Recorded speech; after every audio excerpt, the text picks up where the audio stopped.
দোস্ত তোমার একটা গল্প কই শোনো। কও দোস্ত কি গল্প কও।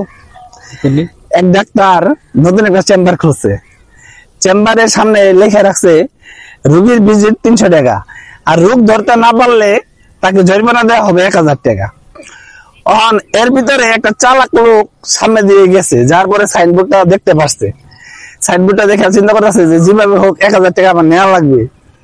তো হ্যাঁ, ভিতরে গেছে। ভিতরে যাওয়ার পরে ডাক্তারে বলতেছে যে ডাক্তার, আমার তো জিভে স্বাদ নাই, আমার এটা একটু চিকিৎসা করেন। পরে বলছে ঠিক আছে, কোনো সমস্যা নাই, আপনি বসেন। পরে কম্পাউন্ডারে ডাক দিচ্ছে যে কম্পাউন্ডার, ওই 13 নম্বর ডিব্বে থেকে ওষুধটা নিয়ে আসো। 13 নম্বর ডিব্বে থেকে ওষুধটা নিয়ে আসছে। ওষুধটা তার মুখে দেওয়ার পরে বলতেছে, ডাক্তার সাহেব এটা তো মোবাইল, কংগ্রাচুলেশন, আপনার জিভে স্বাদ ফিরে আইছে। আচ্ছা, এর কয়েকদিন পরে আবার চিন্তা করছে যে এর আগেবার যাই তো ধরা খাইছি, এবার যাই জিভে মুখে 1000 টাকা নিতে হবে। পরে এরপরে আবার আসছে, আইসা বলতেছে যে ডাক্তার সাহেব, আমার তো স্মৃতিশক্তি হারাই ফেলছি, আমার স্মৃতিশক্তি কোনোভাবে ফিরে আসে না, কখনো সমস্যা নাই, কে আপনি আসেন বসেন। পরে আবার আসছে, আসার পরে বলতেছে যে কম্পাউন্ডার বলতেছে যে কম্পাউন্ডার, ওই 13 নম্বর ডিব্বে থেকে ওষুধটা দেনছে। ও আমাকে রুগী কইতেছে, ডাক্তার সাহেব আগের বারে কিন্তু 13 নম্বর ডিব্বে থেকে ওষুধটা দিছিলেন।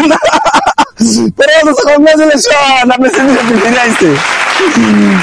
এর কয়েকদিন পরে আবার আইছে, আবার পরে বলতেছে যে ডাক্তার সাহেব, আমার তো চোখের জ্যোতি ঠিক নাই, আমি চোখে ঠিক মতো কিছু দেখতে পারি না, এটা একটু আমার একটু ঠিক করে দেন। আমি তো ডাক্তার, আল্লাহর উপরে কোনো হাত নাই, আমি এটা পারবো না, তাহলে এখন কি করবো বলেন। আপনি তো লিখে রাখছেন, না পারলে 1000 টাকা দেওয়া লাগবে, তাহলে 1000 টাকা দেন। পরে বলতে যাচ্ছে ঠিক আছে, তাহলে যে 1000 টাকা নেন। একটা 500 টাকা নোট ভাইকে দিচ্ছে। তো ডাক্তার সাহেব, এটা তো 1000 টাকা না, এটা তো 500 টাকা নোট। কংগ্রাচুলেশন, আপনি চোখের যদি ফিরে আসছে।